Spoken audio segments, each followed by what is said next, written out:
শবে বরাত। শবে বরাতের রাত আমাদের ইসলাম ধর্মে একটি অতি গুরুত্বপূর্ণ এবং পবিত্র রাত। শবে বরাতের রাতে হালুয়া রুটি বা ভালো খাবার আয়োজন করা এটি জায়েজ, কিন্তু এর জন্য কোনো কোরআন হাদিসের দলিল বা বাধ্যকতা নেই। তো যাই হোক, এই পবিত্র রাতে আমাদের বাসায় কি কি আয়োজন করা হলো দেখাবো আজকের এই ভিডিওতে, তাই ভিডিওটি স্কিপ না করে সম্পূর্ণ শেয়ার করে দেখার অনুরোধ রইল।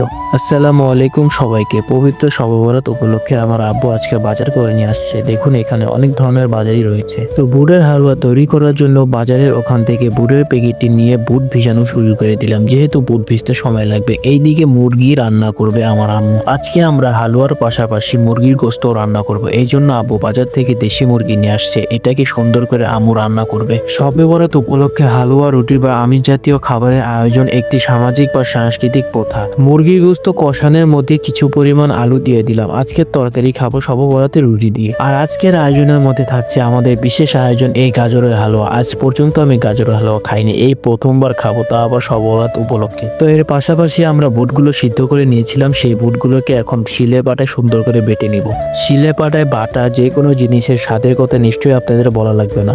গাজরের হালুয়া তৈরি করার জন্য গাজরগুলোকে ব্লেন্ডার দিয়ে সুন্দর করে কুচি কুচি করে কেটে নিচ্ছি। আর এদিকে আমরা কিছু গরম পানি করে নিলাম চালের রুটির কাওয়া তৈরি করার জন্য। গরম পানির ভেতরে আটাগুলো দেওয়ার পরে এখন সুন্দর করে নেড়ে চেড়ে আমরা চালের আটার কাওয়া তৈরি করে নিব। শবে বরাতের মূল ইবাদত হলো নফল নামাজ, কোরআন তিলাওয়াত, কবর জিয়ারত ও দোয়া করা। শবে বরাতের হালুয়া রুটি তৈরি ও বিতরণ বাঙালি মুসলমানদের একটি ঐতিহাস্য, যার সাথে সরাসরি ধর্মীয় বিধানের কোনো সম্পর্ক নেই। এই রাতে হালুয়া রুটি এবং আমিষ জাতীয় খাবার খাওয়া জায়েজ। আর এইদিকে আমাদের মুরগির গোস্তটা রান্না শেষ। দেখতে দেখুন কতটা লোভনীয় লাগছে। এইদিকে আমি প্রত্যেকটা ভিডিওর মধ্যে যদি একটু মাতাব্বরি না করি সেই ভিডিওটা মনে হয় জমে না। একটা গাজর নিয়ে আমিও সেলা শুরু করে দিলাম। হালুয়া কিন্তু অনেক প্রকারই রয়েছে, কিন্তু আজকে আমি দুই আইটেমের হালুয়া বাসাই করে নিয়েছি এই শবে বরাতে। এক হলো গাজরের হালুয়া, দুই হচ্ছে বুটের হালুয়া। আজকে সেই বুটের হালুয়াটা তৈরি করবো কিভাবে সেটাই দেখাবো। একটি কড়াইতে তেল দেওয়ার পরে হালুয়ার ভিতরে কিছু মশলা দেওয়ার পরে সেই মশলা এলা বুটের হালুয়াগুলো তেলের ভিতরে ছেড়ে দিলাম। এখন এগুলোকে সুন্দর করে নেড়ে চেড়ে ভাজা ভাজা করে নিব। দেন এরপরে হালকা করে একটু ঘি দিয়ে দিব। ঘি হচ্ছে হালুয়ার স্বাদকে দ্বিগুণ করে এবং একটি তেলতেলা ভাব নিয়ে আসে, যেটা খেলে অনেক মজা লাগে।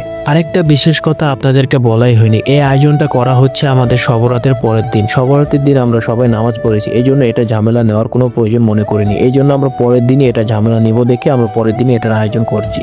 এখন আমরা ভালো করে এটা পরিমাণ মতো চিনি দিয়ে দিব। চিনি দেওয়ার পরে হালুয়াগুলোকে লাড়তে লাড়তে একদম ঘন করে ফেলতে হবে। এই দিক দিয়ে কিন্তু আমাদের রুটি বানানোর কাজ চলমান। এইদিকে আম্মু রুটি বানাচ্ছে, ওইদিকে আব্বু হালুয়া বানাচ্ছে। শবে বরাত মানেই হচ্ছে চালের রুটি, আর আটার রুটি থেকে চালের রুটির স্বাদ অনেক বেশি। আর এদিকে দেখুন আমি মাটাপুরি করার জন্য চলে আসলাম, আবার রুটি বানাবো। এখন দেখি আমি কোন রুটিটা বানাই। আপনাদের কাছে কি মনে হয় আমি কি রুটি বানাতে পারবো? আর রুটি যদি বানাইও সেটা কি ভেজে খেতে পারবো? দেখা যাক, চলুন রুটি কি বানাতে পারি কিনা।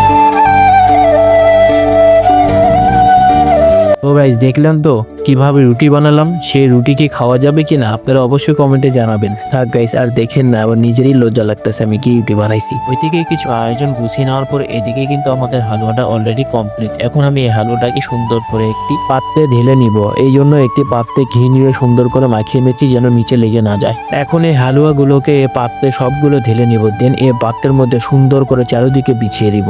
শুধু হালুয়া রুটি খেলেই হবে না, ইসলামিক বিশ্বাস মধ্যে এই রাতে আল্লাহ তাআলা বান্দাকে বিশেষভাবে ক্ষমা করেন। বিশ্বের বিভিন্ন স্থানে অনেক মুসলমান নফল ইবাদতের মাধ্যমে শবে বরাত পালন করেন। অনেক অনেক অঞ্চলে এই রাতে তাদের মৃত পূর্বপুরুষদের জন্য আল্লাহ তাআলার কাছে ক্ষমা চাওয়ার জন্য প্রার্থনার আয়োজন করে থাকেন। বুটের হালুয়াটা আমাদের সাজিয়ে নেওয়া শেষ। এখন রুটি ভাজার পালা। রুটি বানানোর কাজ অলমোস্ট আমাদের শেষ। এখন রুটিগুলোকে আমরা পাটে পাটে সুন্দর করে পিস পিস করে ভেজে নেব। শবে বরাত অর্থ হচ্ছে মুক্তির রাত। যেহেতু এই রাতে অগণিত মানুষের গুনাহ ক্ষমা করে দেওয়া হয় এবং বহু জাহান্নামীকে জাহান্নাম থেকে মুক্তি দেওয়া হয়, তাই এই রাতটি শবে বরাত বা মুক্তির রাত নামে পরিচিত।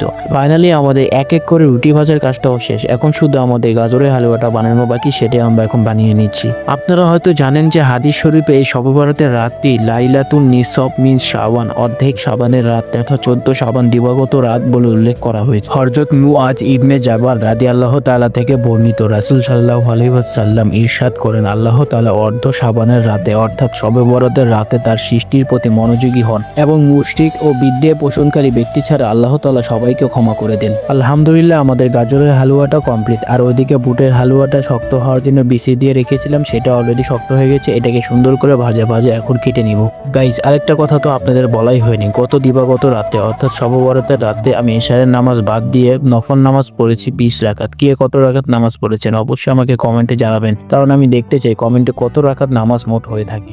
এখন গাজরের হালুয়াটাকে চুলা থেকে নামিয়ে সেই বুটের হালুয়ার মতো সুন্দর করে চারদিকে বিছিয়ে দিব। হযরত আলী রাদিয়াল্লাহু তাআলা থেকে বর্ণিত, রাসূল সাল্লাল্লাহু আলাইহি ওয়াসাল্লাম ইরশাদ করেন যে অর্ধ শাবানের রাত অর্থাৎ 14 শাবান দিবাগত রাত যখন আসে তখন তোমরা এই রাতটি ইবাদত বন্দেগীতে কাটাও এবং দিনের বেলা রোজা রাখো। নিশ্চয়ই আল্লাহ তাআলা এই রাতে সূর্যাস্তের পর প্রথম আসমানে আসেন এবং বলতে থাকেন, আছে কি কোনো ক্ষমা প্রার্থী, আমি যাকে ক্ষমা করব? আছে কি কোনো রিজিক প্রার্থী, আমি যাকে রিজিক দিব? আছে কি কোনো বিপদগ্রস্ত, যাকে আমি বিপদ থেকে মুক্তি করব?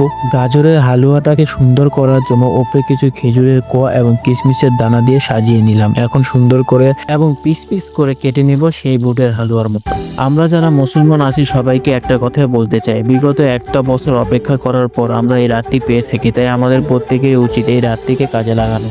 আর গাইস এটা হচ্ছে আমাদের খেজুরের হালুয়ার ফাইনাল লুক। আর বুটের হালুয়াটাও দেখতে অনেক সুন্দর হয়েছে মাশাআল্লাহ। একদা আয়েশা রাদিয়াল্লাহু তাআলাকে নবীজি সাল্লাল্লাহু আলাইহি ওয়াসাল্লাম জিজ্ঞেস করলেন, তুমি কি জানো এটা কোন রাত? তখন উনি উত্তরে বললেন, আল্লাহ ও তার রাসূলই ভালো জানে। এখন নবীজি বললেন, এটা হলো অর্ধ শ্রাবণের রাত। আল্লাহ তাআলা অর্ধ শ্রাবণের রাতে তার বান্দাদের প্রতি মনোযোগী হন। ও মাশাআল্লাহ, এটা হচ্ছে আমাদের শবে বরাতের আয়োজন। পরিবারের সবাই একসাথে মিলে আয়োজনগুলো করলাম। এটা হচ্ছে বুটের হালুয়া, এটা হচ্ছে গাজরের হালুয়া, এটা হচ্ছে দেশি মুরগির মাংস, আর এটা হচ্ছে রুটি। মাশাআল্লাহ সবকিছু মিলে আজকের আয়োজনটা অনেক সুন্দর হয়েছে। আলহামদুলিল্লাহ আমি অত্যন্ত খুশি ইসলাম ধর্ম পেয়ে। যে ধর্মে আল্লাহ তাআলা বান্দাকে ক্ষমার জন্য নিজে থাকে সেই ধর্ম কজনের ভাগ্যে জুটে। এই রাতে ইবাদতের কোনো ধরন নির্দিষ্ট নেই, বরং এই রাতে এমন সব নেক আমল করা উচিত যার মাধ্যমে আল্লাহ তাআলার রহমত এবং মাগফিরাত লাভ করা যায়। তাই এই রাতে আমরা নিম্নোক্ত আমলগুলো করার চেষ্টা করব ইনশাআল্লাহ। শবে বরাতের রাতে আল্লাহ তাআলার ইবাদত বন্দেগীর মাধ্যমে রাত কাটিয়ে দেওয়া এবং পরের দিন রুটি হালুয়া এবং বিভিন্ন খাবারের আয়োজন করে পরিবারের সবাই একসাথে মিলে খাওয়া সত্যি আসলে ভাগ্যের ব্যাপার। আলহামদুলিল্লাহ সবকিছু মিলে আমার শবে বরাতের দিন অনেক ভালো কাটলো। কার কেমন কাটলো অবশ্যই জানাবেন এবং আমার মতো কে এরকম আপনারাও কি আয়োজন করে খেয়েছেন অবশ্যই কমেন্টে জানাবেন। যে শবে বরাতের উসিলা যারা যারা আপনার কাছে ক্ষমা চেয়েছে মালিক তাদের সবাইকে ক্ষমা করে দিন এই প্রার্থনা জানিয়ে আজকের ভিডিও এখানে শেষ করছি।